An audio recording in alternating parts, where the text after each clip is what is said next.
오늘은 여러분들한테 자산의 양극화에 대한 부분을 좀 말씀을 드려보려고 합니다. 최근에 주식의 가격이라든가 부동산의 가격, 그리고 비트코인의 가격 등이 이제 큰 폭으로 오르는 현상을 보이고 있습니다. 그렇기 때문에 자산의 가치가 이제 많이 오르게 되면서 이제 양극화라고 하는 그런 우려가 심화되고 있는 상황이라고 보여지는데요.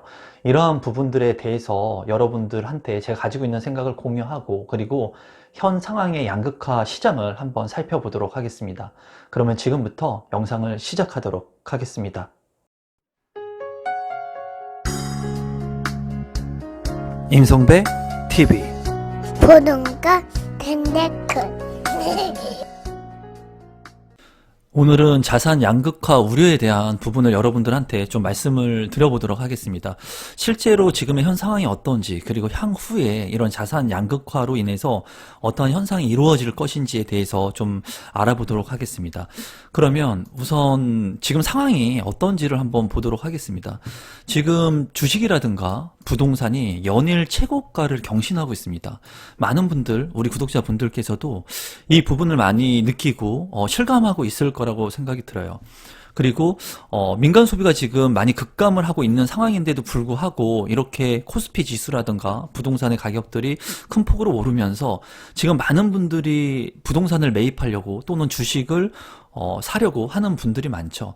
그러니까 아무래도 자산의 가치에 대한 상승분에 따른 이득을 얻기 위해서 많은 분들이 지금 현재 과도하게 대출을 얻어서라도 이런 주식이나 부동산을 이제 매입하고 있는 시점이라고 보여집니다. 그러면 지금 현재 이러한 상황에서 코스피 지수가 어떻게 지금 지수를 형성하고 있는지 한번 살펴본다면, 지난 3월 같은 경우에 이제 1,400원대로 급락을 했었습니다. 그래서 이 코스피 지수를 본다면 이제 2020년 3월 19일 이 바이러스 사태로 인해서 이 코스피 지수가 1,400대로 떨어졌어요.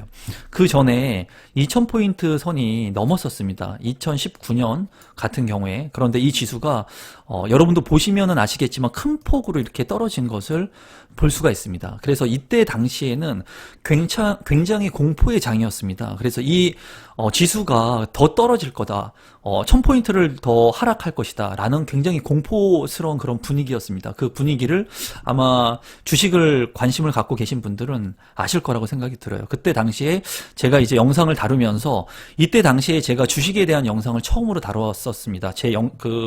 이 유튜브에서 제가 2019년 5월 달에 유튜브를 시작을 하면서 이 바이러스 사태가 일어나고 난 직후 여기에서 뭐 한 달 정도 이내였던 것 같습니다. 이 박스권에 있을 때 제가 이때 당시에 어떤 영상을 다루었냐면, 해외 주식 또는 우리나라의 우량주를 매입해도 될 것 같다라고 조심스럽게 얘기를 했어요. 그 영상은 제가 상단에 링크를 하나 걸어 놓도록 하겠습니다. 제가 봤을 때는 가격이 많이 떨어졌기 때문에 이 바이러스 사태가 얼마나 갈지는 누구도 예측할 수 없지만은, 제가 그때 생각했을 때는 실물의 그 자산의 가치보다 많이 떨어졌다는 거예요. 그랬기 때문에 이 박스권 상황에서 주식을 조심스럽게, 부동산 유튜브인데도 불구하고 처음으로 주식에 대한 영상을 다루면서 조심스럽게 배당을 받을 수 있는 해외 주식이나 이런 것들은 지금 조금 여유가 되시는 자금을 사셔도 된다라고 말씀을 했습니다. 그리고 나서 지금 2700포인트까지 왔는데, 지금 현 상황은 굉장히 불안해요. 제가 봤을 때. 저는 뭐 주식 전문가는 아닙니다. 주식 전문가는 아닌데, 지금 현상으로 보셔도, 여러분들께서 보셔도 지금 이러한 포인트에서 무조건 주식에 투자를 해라 라고 저는 이제 말씀을 드릴 수는 없을 것 같아요. 물론 인플레이션만큼 자산의 가치가 이제 높아질 거라는 그런 생각은 가지고 있지만, 그래서 현재는 2700포인트에 안착을 했습니다. 그래서 저도 지금 현재 이제 그 국내의 대장주들을 보면서 깜짝깜짝 놀라요.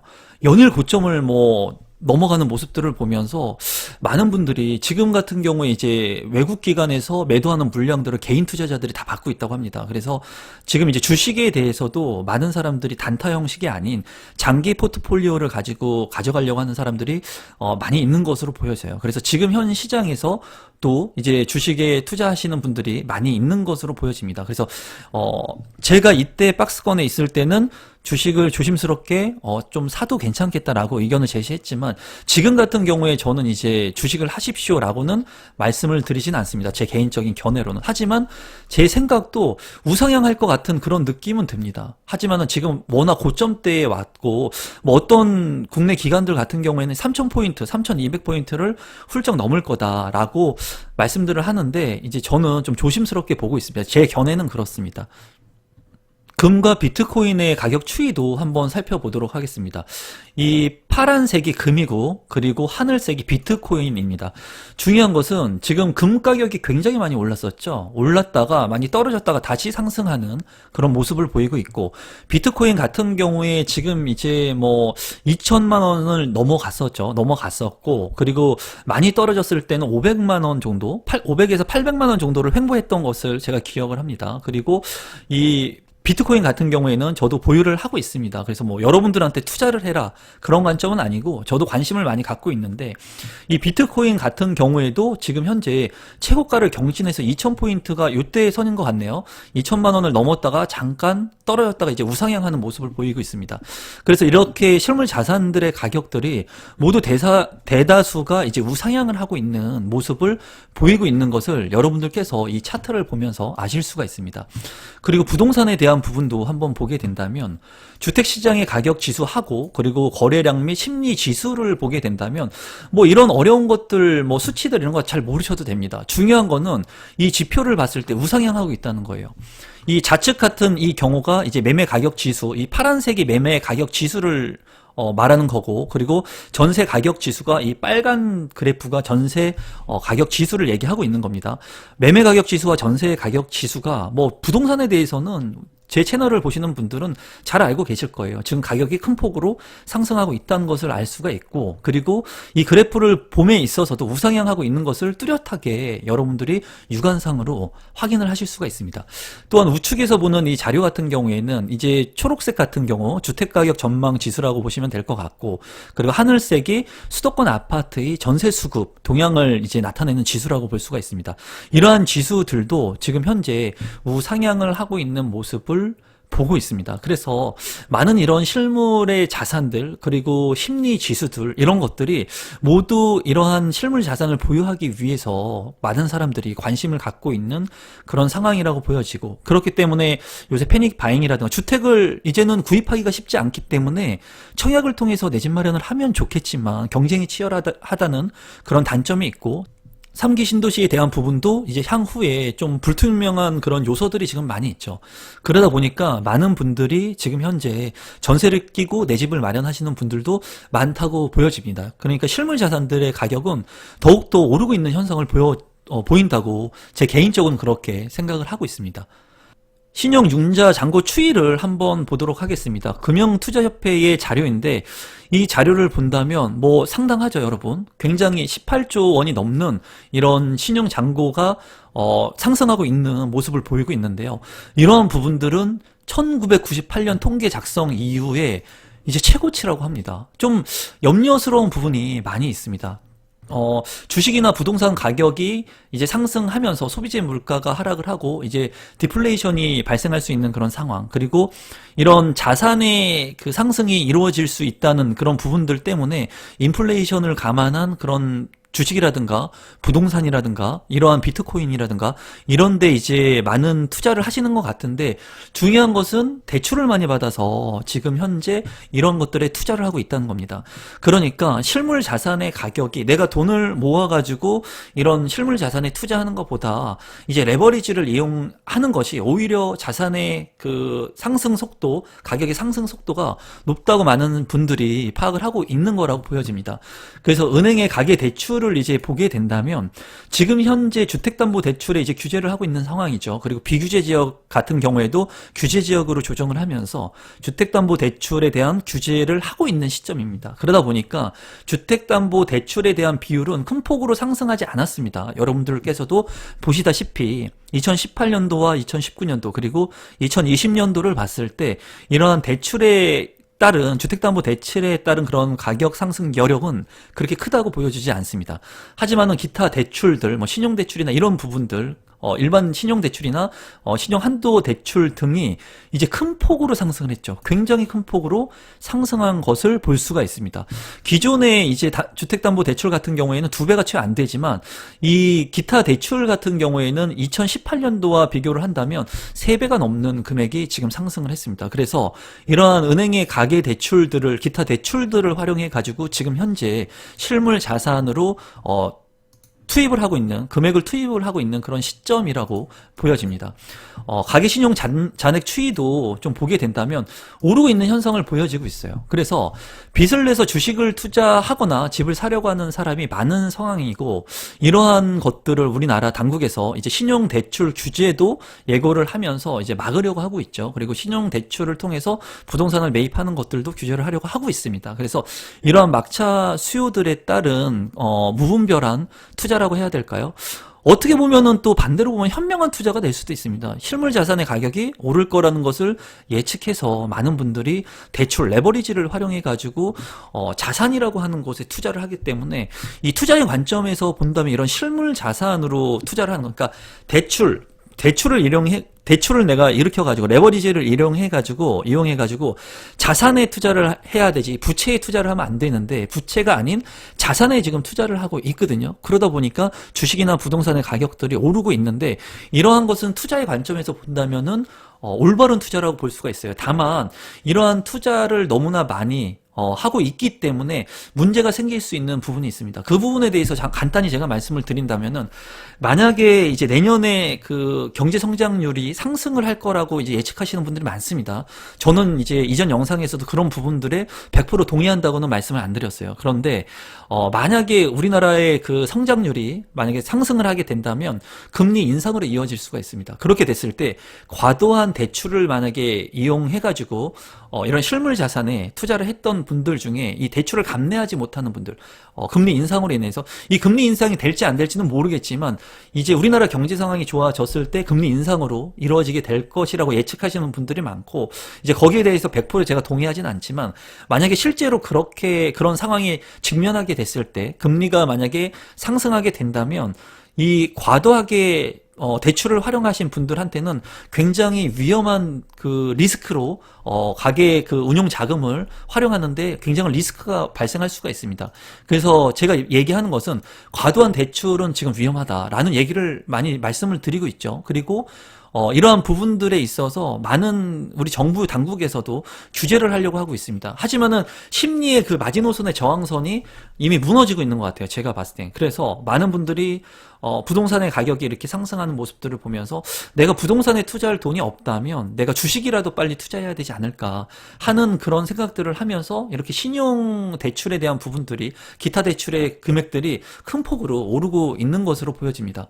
그래서 지금 보시면은 최근 3년간 신용 대출의 증가 규모를 보면은 카카오뱅크라든가 국민은행, 신한은행, NH농협은행 같은 경우에 모두 다 큰 폭으로 오르는 추세를 보이고 있습니다. 이 자료는 금융감독원의 자료인데 모두가 큰 폭으로 오르고 있는 이런 지표들을 여러분들께서 볼 수 있다는 겁니다. 그래서 지금 현재 아마 여러분들께서 이 영상을 보시는 우리 구독자분들께서도 이렇게 대출을 통해서 내 집 마련을 하신 분들도 있으실 것 같고, 그리고 최근에 오르는 주식 가격을 보면서 주식에 투자를 하신 분들도 많이 있으실 거라는 생각을 하고 있습니다. 다만 제가 말씀드린 대로 금리 인상에 따른 그런 부작용에 대한 부분들은 여러분들께서, 우리 구독자분들께서 한번 생각하실 필요는 있다고 보여져요. 그래서 무턱대고 이런 자산의 가격들이 올라가기 때문에 무분별하게 내가 너무나 과도한 대출을 활용해가지고 투자를 한다? 이런 부분들은 제가 권해드리진 않고, 제가 20년 동안 부동산 관련 사업들을 하고 투자들을 하면서 느낀 것은 그겁니다. 내가 많은 욕심을 부렸을 때 항상 문제가 발생을 했어요.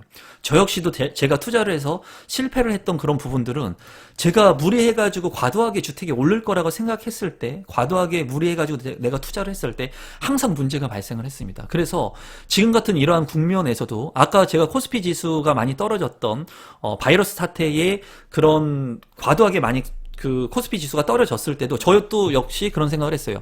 제가 레버리지를 많이 이용해가지고 많은 투자를 해볼까? 라고 생각을 했지만은, 물론 지금은 지수가 많이 올라왔지만, 그때 당시에도 저는 그렇게 과도하게 무리해서 투자를 하지 않았습니다. 그 이유는 뭐냐면, 그 가격이 지금은 운이 좋게 올라왔지만, 그때 당시에 만약에 제가 과도하게 투자를 해서 가격이 더 떨어졌다면, 굉장히 두려웠을 거고, 아마 제가 가지고 있는 주식이나 이런 실물 자산들을 제가 던졌을, 그런 멘탈이 강하다고 하더라도, 던졌을 가능성이 있습니다. 그래서 지금 현재 대출의 규제로 인해서도 이렇게 많이 증가하는 추세지만 신용 대출이 여러분들께서 제가 얘기하려고 하는 그런 팩트 그리고 제 얘기를 좀 귀담아 들으실 필요는 있다고 생각을 합니다.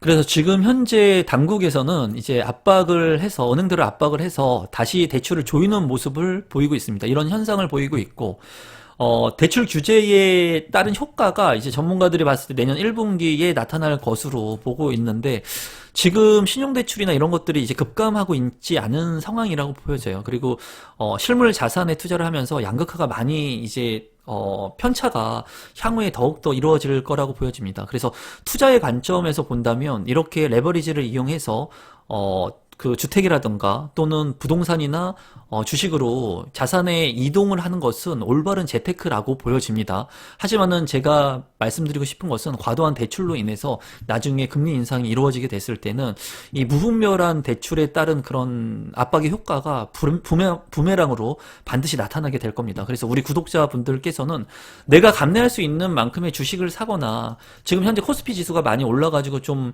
너무나 많이 올랐다고 저는 생각하고 있다고 말씀을 드렸지만은 그래도 내가 감내할 수 있는 상황에 주식 같은 경우에 한두 주 정도 또는 얼마 일부를 활용해가지고 사는 것은 나쁘지 않다고 생각을 해요. 하지만은 과도하게 내가 신용대출을 많이 받아가지고 이런 실물 자산으로 투입을 하는 것은 그렇게 올바른 그런 생각은 아니라고 보여지고 올바른 재테크가 아닙니다. 그거는 현명한 재테크라고 볼 수는 없습니다. 물론 주식의 가격들이 실물 자산의 가격들이 많이 올라가지고 수익을 볼 수는 있어요. 하지만은 만약에 그렇게 내가 과도한 대출을 발생을 시켜가지고 그렇게 해서 수익을 많이 보게 되면은 그게 진짜 위험한 겁니다, 여러분. 그렇게 됐을 때 또다시 과도한 대출을 이용해가지고 또 부동산을 과도하게 사거나 또는 주식에 과도하게 투입을 하거나 또는 그때는 안정적인 주식이 아닌 더 많은 수익을 올리기 위해서 코스닥이나 또 한탕주의의 그런 주식들을 투자할 가능성이 많습니다. 그렇게 됐을 때 내가 모았던 이러한 돈들, 자산들을 다 잃게 되는 겁니다. 그래서 지금 현재 이러한 양극화가 굉장히 우려되고 이렇게 누군가는 레버리지를 이용해가지고 갭을 투자해가지고 부동산을 사신 분들 또는 주식을 사신 분들의 자산 가치가 큰 폭으로 올라서 좀 많은 분들이 어떻게 보면은 좀 자괴감이나 이런 것들을 느끼고 있는 그런 상황인 것 같기도 합니다. 하지만은 너무 과도한 그런 대출에 대한 부분은 제가 이제 경험한 바에 의해서는 여러분들께서 조금 조심할 필요가 있다고 보여집니다. 감내할 수 있는 대출은 좋습니다. 그리고 그 대출을 자산으로 이동하는 것은 현명한 재테크라고 제가 말씀을 드렸어요. 하지만은 내가 감내할 수 없는 과도한 빚을 져가지고 누구나 다 주식을 통해서 지금 돈을 번다, 부동산을 통해서 돈을 번다. 그렇기 때문에 무분별한 투자를 하게 됐을 때는 그걸 통해서 수익을 본다고 하더라도 향후에는 그러한 수익이 칼날이 돼서 나한테 돌아오게 될 겁니다. 그래서 오늘은 이런 양극화되는 이런 현상에 대해서 한번 살펴봤고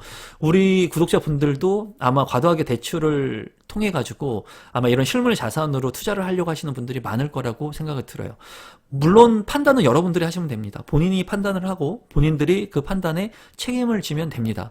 하지만은 제가 우리 구독자분들한테 말씀드리고 싶은 것은 과도한 대출을 피해야 되는 시기가 아닌가라는 말씀은 좀 드리고 싶습니다. 그래서 오늘은 양극화에 대한 부분을 여러분들한테 말씀을 좀 드려봤고, 그리고 많은 분들이 지금 많이 불안해하고 있는 그런 시장이고, 그리고 실물자산의 가격이 너무 큰 폭으로 오르고 있는 것을 보면서 저도 어떻게 보면 좀 안타까운 그런 부분들이 많이 있습니다. 그래서 앞으로의 부동산 시장, 주식의 시장, 그리고 뭐 이런 가상화폐라든가 금의 그런 추이라든가 그리고 정부 당국의 부동산의 정책들 이런 것들을 보면서 내가 어떻게 이제 앞으로의 내 집 마련을 할 수 있는 계획들을 짜고 그리고 어떻게 대출을 잘 활용해가지고 레버리지를 이용해가지고 여러분들이 올바른 재테크 그리고 내 집 마련 할 수 있을지에 대한 부분들을 좀 고민하고 생각할 수 있는 계기의 영상이 됐었으면 좋겠습니다. 오늘도 마지막까지 제 영상 시청해 주셔서 감사드리고 마지막으로 제 영상이 도움이 조금이라도 되셨다면 구독 버튼 한번 눌러주시고요. 그리고 좋아요 버튼도 눌러주시고 알람 신청까지 해주시면 제가 영상을 만드는데, 그리고 이러한 자료들을 만드는데 아주 큰 도움이 됩니다. 그럼 오늘 영상은 이것으로 마무리 짓도록 하겠습니다. 감사합니다, 여러분.